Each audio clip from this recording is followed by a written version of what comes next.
Hello and welcome to my YouTube channel. Please subscribe and smash that like button. Today we are going to talk about the bisexual prophet of Islam. Yes, you heard it correctly. We are going to talk about the bisexual prophet Muhammad, the prophet of Islam. Not many Muslims know that Muhammad had actually a lot of sexual activities, not only with women, but also with men. I kid you not. We have proof to that, and today we're going to expose the bisexual prophet of Islam. Muslims always say Islam says that it is haram to have sex with men. You cannot be a homosexual in Islam. But today we're going to show you that Muhammad actually had sexual encounters with men besides women. And there are a lot of proof and evidence from the Islamic sources that we will go to. So if you don't like this topic, please don't watch further, because this is going to be a explicit topic. So if there are women or children, don't watch this video. Let us start, guys. If we go to the Quran in chapter 93 ayah 6, it says, Allah speaking, "Did he not find you an orphan and give you refuge?" Now, what does this ayah mean, guys? We have to go to the tafsir to understand what this ayah is talking about. Let us go to the tafsir of Al-Razi to understand what this ayah actually means. As you see here, we can see that basically the Prophet of Islam is having a nice time with another man. This is of course a meme, so some Muslims will find this very disturbing. So let us read what this information is telling us. We know that Muhammad had a lot of wives and women, but did he ever have men? That's the question of today. Did he ever have men? Before going further, let's see the harsh experiences he had while he was still an orphan kid. Because remember, if we go to the Sirah Nabawiyah by Ibn Hisham, we can understand that Amina died when Muhammad was really young, and Muhammad became an orphan because his dad was already dead. And according to the Islamic sources, Muhammad stayed in the belly of his mother for 4 years. That doesn't make sense, but I don't want to go too much off topic today. The topic of today, as I said, we're going to prove to you that Muhammad had encounters with men. And here's the proof. "I made him take off his clothes and sleep with me." Now, who said that? Let us see who said that. And as I mentioned the ayah in regards to Surah Ad-Duha, chapter 93, ayah 6, Imam Fakhruddin al-Razi in his tafsir says, after the death of Abdullah bin Abdul al-Muttalib, the Prophet's father, while the mother of the Prophet is still pregnant with him, and then he was born, he was with his grandfather Abdul Muttalib and his mother Amina. Amina died while he was 2 years old, and the grandfather also died while he was 8 years. And before his death, Abdul Muttalib asked Abu Talib to take care of the Prophet, since he was Abdullah's brother from the same mother. So Abu Talib took custody of the Prophet of Allah after his grandfather passed away, until he was commissioned with prophecy. So until Muhammad became a so-called prophet.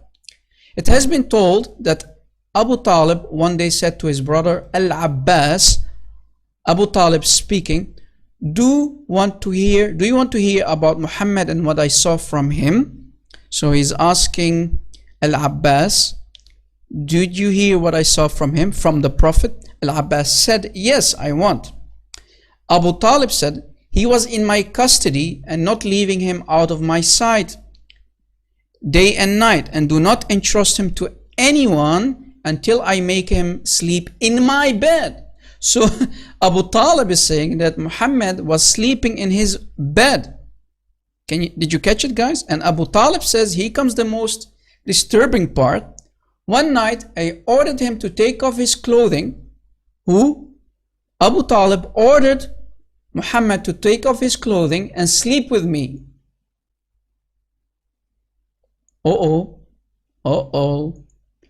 I saw resentment on his face but hate to show disobedience. So Muhammad didn't want to become disobedient, so he did it. And he replied back, "Oh uncle, put your face away until I take off my clothing, as no one should see my naked body." So Muhammad didn't want to see or show, in this case, his naked body to Abu Talib, right? And imagine, he was sleeping in the same bed with Abu Talib. So I was puzzled. Abu Talib was puzzled from his response, and I did put my face away until he came into bed. And when he did, there was a dress between both of us that I did not put. And then I found that he is too soft and smells so good, as if he is soaked in scents. So I kept trying hard to stare at his body. So Abu Talib kept looking at the body of Muhammad, and a lot of times during our sleep at this night, I found him not in bed, and I kept calling on him. So he said, "Uncle, here I am," and returned. So Muhammad was sleeping with another man in the same bed, in this case with Abu Talib. Are you seeing what's going on here, guys? Abu Talib did the following. 1. He requested that Muhammad take off his clothes and come to bed. 2. He was trying too hard to stare at an 8-year-old naked boy. And 3. He managed to touch him during his sleep and described his skin as being very soft. And 4. He was obviously enjoying the presence of a naked boy, as he kept smelling, staring, and touching him. The naked body, the naked boy of Muhammad. The naked boy at the year of 8, and Abu Talib kept staring at him. And you know, this is really a strange situation here, right? It was really custom that this gives a sufficient indication of that perverted Bedouin community, right?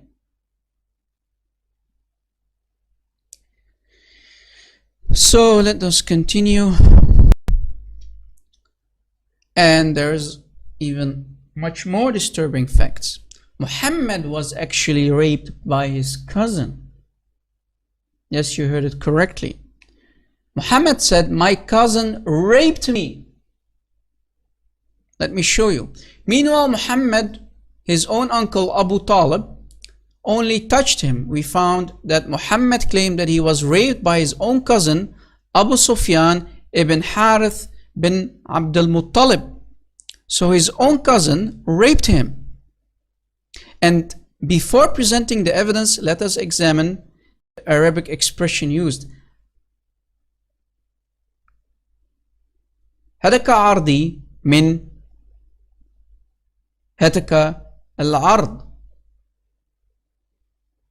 هتك عرضي. هتك عرضي. هتك عرضي. Coming from هتك العرض. Let us see how it will be translated in a translation engine like Google Translate. What does this mean? If we post the Arabic two words, هتك العرض, هتك العرض, it means rape. Did you catch it, guys? This is Google Translate. هتك العرض means rape. Yes, exactly. Thank you. It means rape. Did you catch it, guys? So Muhammad was actually raped. And let us go to the Islamic sources, not my sources, Muslims. It's your Islamic sources.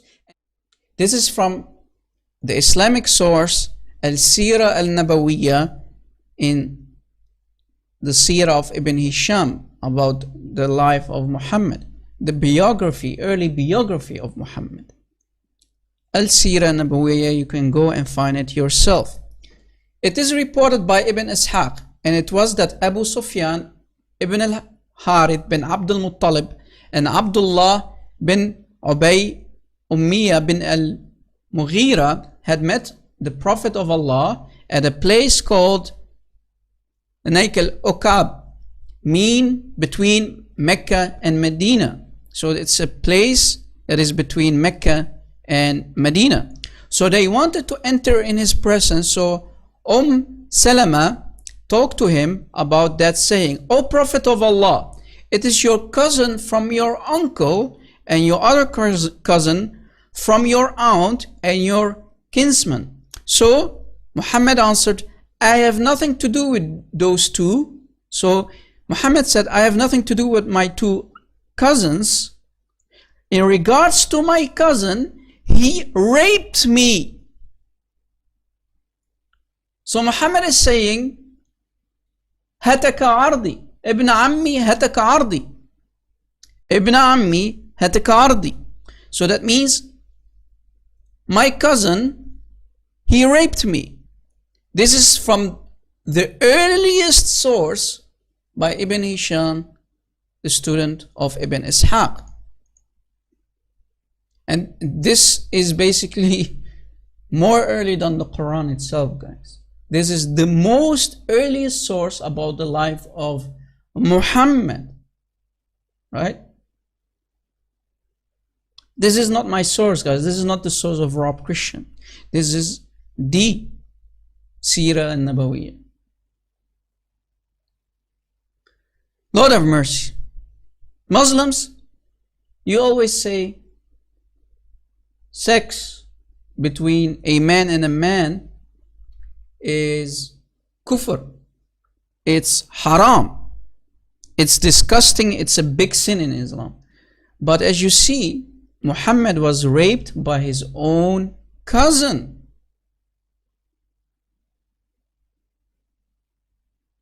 Did you catch it? Uh-oh. What are you going to do with this, Muslims? How many Muslims actually know about this? That the Prophet of Islam was raped by his own cousin. And this is also here the source in the Arabic.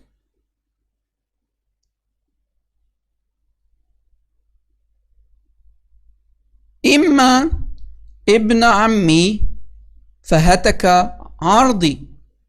So don't say this is a false translation. I know Arabic, and as you see, it actually does mean in regards to my cousin, he raped me. In regards to my cousin, the son of my uncle, my cousin, fahataka ardi, he raped me. Right? He raped me. So here Muhammad is clearly saying that his cousin, the son of his uncle, he raped the Prophet of Islam. So this is why Muhammad did not want to see them. I have nothing to do with these two. Did you catch it, guys? Because when he was young, they raped him. Right? His uncle, son, raped the Prophet of Islam. So all arguments made by Muslim apologists against my cousin raped me failed. And the main two arguments are the hadith is false because no chain of narrators and no names of reporters. So Muslim apologists will say, no, this is false. This is a weak hadith or a da'if hadith or fake hadith, right?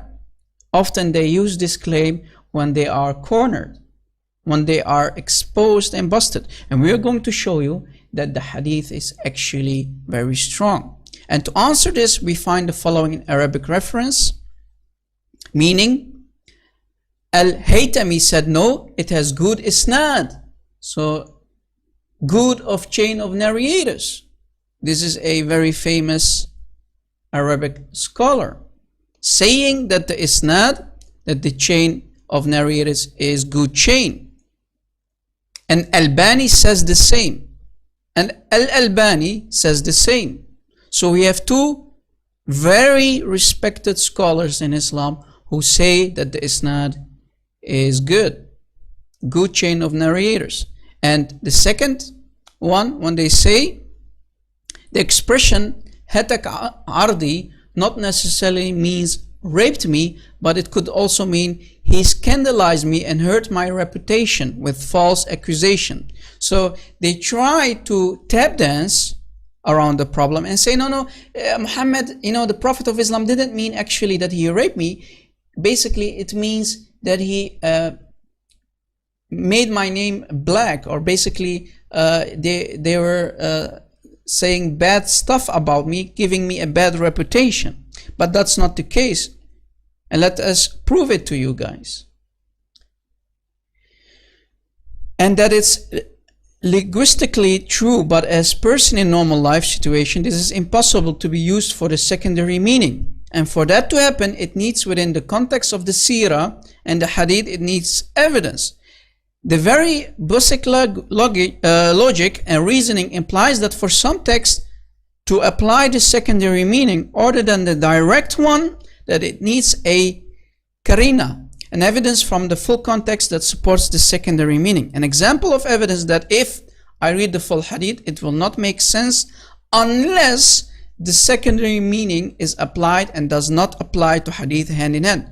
For example, the word tawaffa, basically dying. Usually 99% meaning died, but rarely mean sleep. If it is used in a sentence that has apparent evidence for that, so if I said this person tawaffa, so that means this person died. Tawaffa means he died, this person died, that it simply means this person died. But if I said this person tawaffa bil layal, at night, then it can mean this person goes into deep sleep at night. So following are more three different and independent sources that mention the same. You can also go and see for yourself if you know Arabic. So let us continue. There are other sources that talk about the sex adventures with the Sahaba. Here is one. Muhammad and Abu Bahisa in Al-Sunan Al-Kubra, reported by Abu Ali Al-Ruzbari from Abu Bakr bin Dassah, Tahanna Abu Daud, Tahanna Ubaid Allah bin Muaz, Tahanna Khammas from Siyar bin Nasur reported, a man from Bani Fazaza from a woman called Bahisa about her father said, my father, Abu Bahisa, took permission from the Prophet and he entered between him and his shirt and began to kiss him and embrace him. Did you catch it, guys? And who is that? About the Prophet. And then said, Abu Bahisa, O Prophet of Allah, what is the thing that is forbidden to be forbidden? Muhammad said, the water. And continue on. So as you see, Muhammad was kissed and embraced by another man.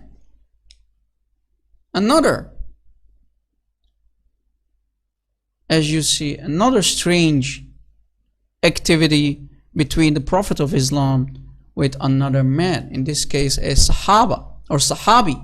And someone is for sure weird happening in this last conversation, the back and forth while Abu Bahisa is inside Muhammad's shirt.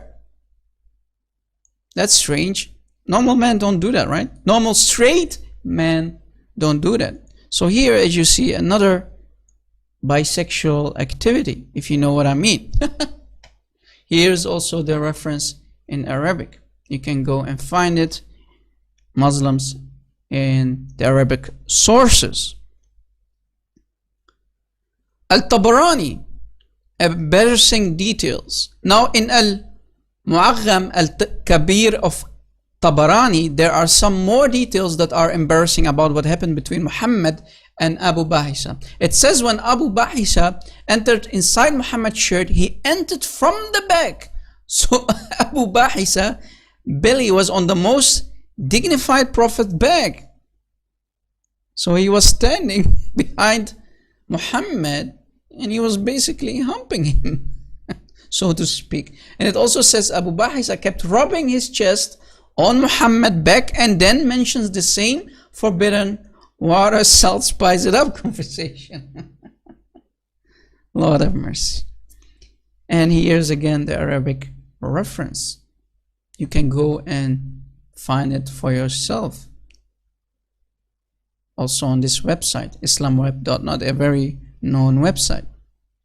Muhammad and Osama bin Zayd in Sunan ibn Majah, hadith number 1976. In Sunan ibn Majah, hadith number 1976, reported by Abu Bakr bin Abi Sahiba from Shuraik from Al-Abbas bin Zuhair from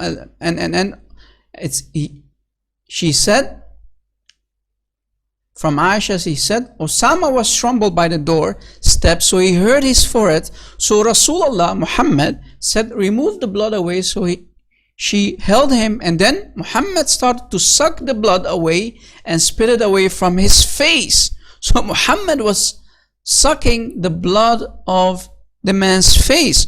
If Osama, look what Muhammad is saying, if Osama was a maid, a female slave, then I would have adorned and dressed him until he became in my partnership. So Muhammad would have basically had sexual relationship with a man, and Muhammad would have dressed him like a woman basically and would loved him. And our Prophet we are talking about today is having a fantasy about this gentleman called Osama. A fantasy, a sexual fantasy, dressing up this man and having intimate relationship with him. So basically, he liked the guy. Huh? Strange things happening with the Prophet of Islam, as you see. And this is the website that you can go and read it from. Here's also the Arabic reference. Let me keep going. You know, a lot of strange things, as you see, between Muhammad and many men. And here's a third proof that Muhammad had sexual activities with men. A man named Zahir, who used to declare that the Prophet loves me. Wow.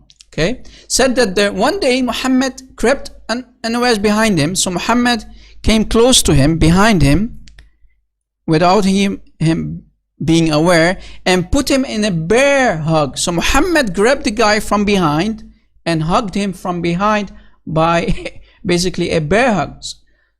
Zahir, alarmed, yelled, "Get off me!" So the guy said, this Zahir guy said, "Get off me." He didn't know who it was.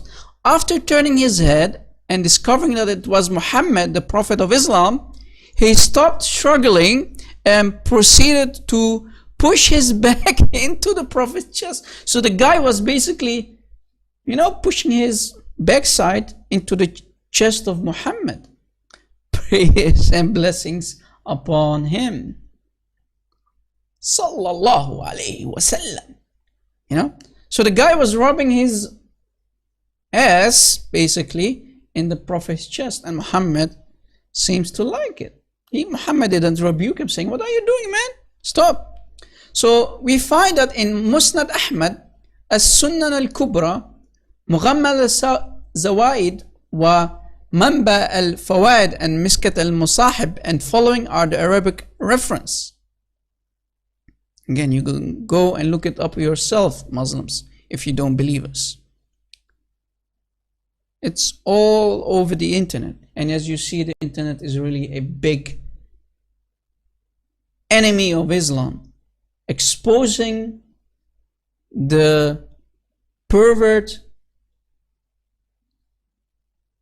gay activities, homosexual activities of the Prophet of Islam. Hugging a man from behind and the guy liking it and basically, humping, giving the Muslim Prophet, the Prophet of Islam, a nice lap dance basically. Oh man, disgusting. Muhammad and Asaid bin Hudayr, he is a fourth shocking evidence about the life of Muhammad engaging in homosexual activities. This is from Sunan Abi Dawood. Sunan Abi Dawood. Hadith number 5224, reported by Amr all the way to Al-Ansar, said that while he was talking with people and there was a banter between friends, the Prophet came and poked him in his side. So Asaid said, wait. So the Prophet said, I will wait. Asaid said, he have a shirt on you and I do not have one on me.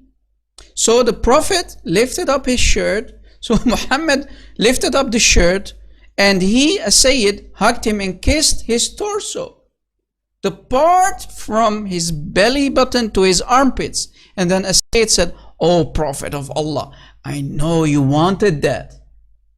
Oh man. So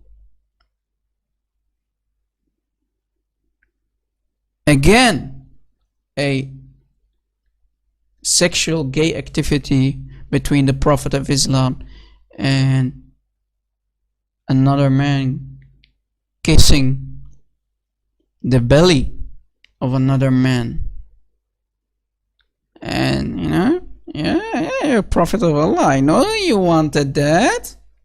Oh man. And this is a great Sahih in chain by Albani. It's Sahih hadith. Don't say it's a Da'if hadith. And here is the link. Alright. So the Prophet wanted someone who is same-sex to kiss him on his torso. Well, the Prophet has perverted the desires of his own then. The same hadith is in Al-Mustadrak Al-Sahihain, and the hadith grade is Sahih Al-Isnad. It's a Sahih chain. It's a perfect hadith. Sahih. And here's the Arabic reference, as you see. And a fifth encounter, Muhammad with his wife and other Sahaba under one killed. In Al-Mustadrak Al-Sahihain, we find the following. From Abdullah bin al-Zubayr, from his father, said, Rasulullah sent me on one cold day when I returned back, and he, with some of his women under his kilt, he made me enter the kilt, and we became three. And this hadith is again a Sahih al-Isnad, great Sahih. Strange things in the life of Muhammad with other men again. But in this case with one of the wives of Muhammad also. So it's basically a threesome activity. And here's the Arabic reference. Naked people riding Rasulullah until the sunrise. In Musnad Ahmad, we find the following hadith, reported by Aram and Affan all the way to Ibn Mas'ud, who said, Rasulullah wanted me to join him, so we went on our way until we came a place called Kaza wa Kaza, meaning he refused to mention the name of this place, like this place and this place, So he planned for that I should stay little behind him and keep that distance, as if I did not, I will be killed. And that is exactly what I did. Then Rasulullah went ahead a small distance, and Muhammad mentions, there are a group of people, and then Affan confirmed the following description of those people. Inshallah, they are naked and I cannot see their genitals. What? Their private parts? Tall and thin. And then Abdullah said, they came and kept riding Rasulullah. What? they came and kept riding Rasulullah, peace and blessing upon him, and Rasulullah kept reading over them. Then Abdullah continues to say, them also to come and rotate around me and stay my way. So I was so terrified from them, so that I sat down until the first light of sunrise when they left. Then Rasulullah came, feeling heaviness and pain because of them being riding him. What? Lord have mercy. Now the hadith continues, and you find Muhammad trying to get out of that by saying that those naked people are angels in white robes. But then why did Abdullah saw them? So why did another guy saw them naked? So it was not only Muhammad who saw them, right? So another guy saw them. So they were basically not angels. They were other males. And why? He saw Muhammad reading Quran on them. And how come angels come as naked and right people? If you're going to say that those are angels. Naked angels? And ride Muhammad? Naked angels riding Muhammad? As you see, this must be demons, right? This must be, as Muslims claim they are, jinns. Jinns riding the Prophet of Islam?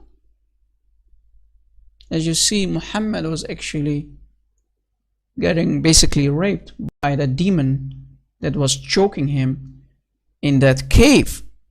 Iqra. Iqra ya Muhammad. So the so-called angel, we know it was a demon, but this so-called angel was forcing Muhammad to do things that he did not like. So maybe he was raping him in that cave. Allahu A'lam. Allah knows best. Now again, the hadith grade is Sahih al-Isnad. No way out of this hadith, my dear Muslim friends. The same hadith was also mentioned in Al-Turmudi, and other Islamic resources refer to the Arabic references. Here is the Arabic text, as you see in front of you. And this is the reference, and this is the link. You can go look it up yourself. Modern Imams following Muhammad's footsteps. There are also a lot of gay marriages today in Islam. I kid you not. It must be shocking for a lot of Muslims, but this is true. This Imam in Paris is same-sex married. He fully practiced Islam. He pray and even do hug and opened a mosque for gay Muslims, and he makes them marry the same sex. So there's a gay Imam in Paris who has his own praying place, who actually practicing Islam, and he marriages, as you see here, men with one another. Gays, gay marriages. And this is happening in a mosque, in a Muslim mosque, guys. Lord have mercy. And this is other imams doing the same in New York. You see two women, lesbian women, gay women, getting married in front of this imam, as you see in front of you. Beautiful, right? So Muslims, we have presented more than enough proof that Muhammad was actually raped by his cousin, by his own cousin. Ibn Ammi Hataka Ardi. And we showed you also the sexual activities of Muhammad with other men. So your prophet was nothing but a sexual pervert who had really a troubled youth, right? Childhood, basically, childhood, a really troubled childhood. And you know, when you encounter such things and you did have sexual activities, in this case with your cousin and your uncle Abu Talib, who we know Muhammad used to sleep with his uncle in the same bed. So Allahu A'lam what his uncle did to him, and his uncle Abu Talib was looking at his naked body, and he really liked his body, his naked body of the Prophet of Islam. So Lord knows what happened in that bed. And as we showed you, Muhammad from his own mouth saying, and I quote, quoting the Prophet of Islam, Ibn Ammi hataka ardi, my cousin, the son of my uncle, raped me. Muslims, I hope you really enjoyed this video. And as you saw, we showed you from very authentic Islamic sources that Muhammad had sexual activities, encounters with other men besides his many wives. Either you're going to accept these detailed facts about the life of your prophet, or you simply can leave Islam, and I want you to accept Jesus Christ, accept the truth, and leave this satanic cult, because Jesus is Lord and Muhammad is nothing but a gay, perverted, or in this case basically a bisexual fake prophet, a fake prophet, a prophet of Satan himself, doing nasty stuff with other men. Thank you for watching. Please download this video and spread it around. You can also translate it in other languages. Thank you for watching, and God bless.